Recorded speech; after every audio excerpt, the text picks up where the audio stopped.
Hello friends, welcome back to my channel. তো সবাই কেমন আছো? আশা করি সবাই ভালো আছো, আর আমিও ভালো আছি, আর আমার ছোট্ট জিশানও ভালো আছে। আজকে তোমাদের সাথে আমি আরো একটি নতুন ভিডিও নিয়ে এসেছি। আশা করি তোমাদের কাছে ভিডিওটা খুব ভালো লাগবে। তো এখন হয়তো সকাল 9টা বাজে, আমি ঘুম থেকে উঠে গিয়েছি, আর এদিকে আমার জিশানও ঘুম থেকে উঠে গিয়েছিল, আর ওকে আমি মুখ টুক দিয়ে এখানে রেখে দিয়েছি বিছানার মধ্যে। তারপর এদিকে আমি কিচেনে চলে এলাম। রাত্রে যেটুকু বাসন ছিল সেগুলো আমি মেজে নিয়েছি। তারপর বেসিনটা ভালো করে পরিষ্কার করে ধুয়ে নিলাম, আর তারপর এদিকে আমি গ্যাসের চুলাটা ভালো করে সুন্দর করে পরিষ্কার করে নিচ্ছি, কারণ কিচেনটা সুন্দর না হলে কাজ করতেও ভালো লাগে না, আর চুলাটা পরিষ্কার না হলেও কিছু করতেও ভালো লাগে না।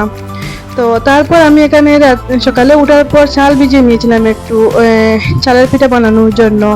তো চালটা আমি গ্রাইন্ডারের মধ্যে পেস্ট বানিয়ে নিয়েছি, আর এদিকে আমি একটা তাওয়া বসিয়ে সেটা দিয়ে দিয়েছি তাওয়ার মধ্যে।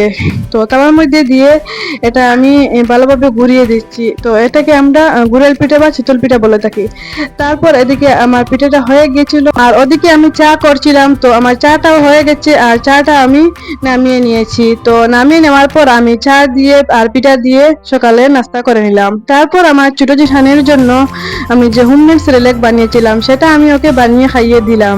তো তারপর আমি ওকে বসিয়ে দিয়ে দিলাম কয়েকটা খেলনা দিয়ে একটু খেলানোর জন্য। তো এখানে ও বসে বসে খেলা করছিল, তো আমি ভাবলাম আরো একটু কাজ করে নেই। তো আমি এদিকে ঘরটা ঝাড়ু দেওয়ার জন্য চলে এলাম। এদিকে আমি ঘরটা ঝাড়ু দিচ্ছি, আর জিশান ওখানে বসে বসে আমার কাজগুলো দেখছে আর আমার দিকে তাকিয়ে রয়েছে। তো তারপর এখানে আমি কিচেনে চলে এলাম দুপুরে রান্না বান্না করার জন্য। এখানে আমি ভাত বানিয়ে নিয়েছি, আর আমি একটা ভাজি করার জন্য সবজিটাও বানিয়ে নিয়েছি, আর পেঁয়াজ লঙ্কা কেটে নিয়েছি, আর ধনে পাতাগুলো আমি এই ডালের মধ্যে দিয়ে দিলাম।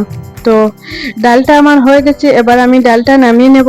তারপর আমি এখানে একটা কড়াই বসিয়ে দিলাম ভাজিটা বানানোর জন্য। তো কড়াইয়ের মধ্যে তেল দিয়ে পেঁয়াজ দিয়ে ভালো করে ভেজে নিলাম। তারপর যে কাঁচামরিচ ছিল সেগুলো আমি দিয়ে দিলাম।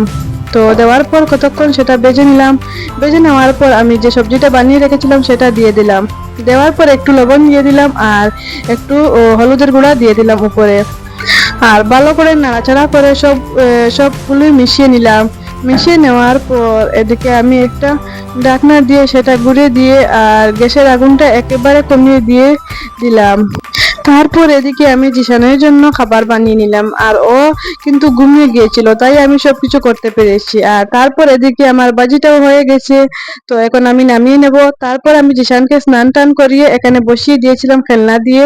তারপর ওকে আমি খাবারও খাইয়ে দিয়েছিলাম। তো আজকের ভিডিও এতটুকু। যদি তোমাদের কাছে আমার ভিডিওটা ভালো লেগে থাকে তাহলে একটি সুন্দর কমেন্ট করে জানিয়ে নিও, আর লাইক সাবস্ক্রাইব করতে কিন্তু ভুলো না।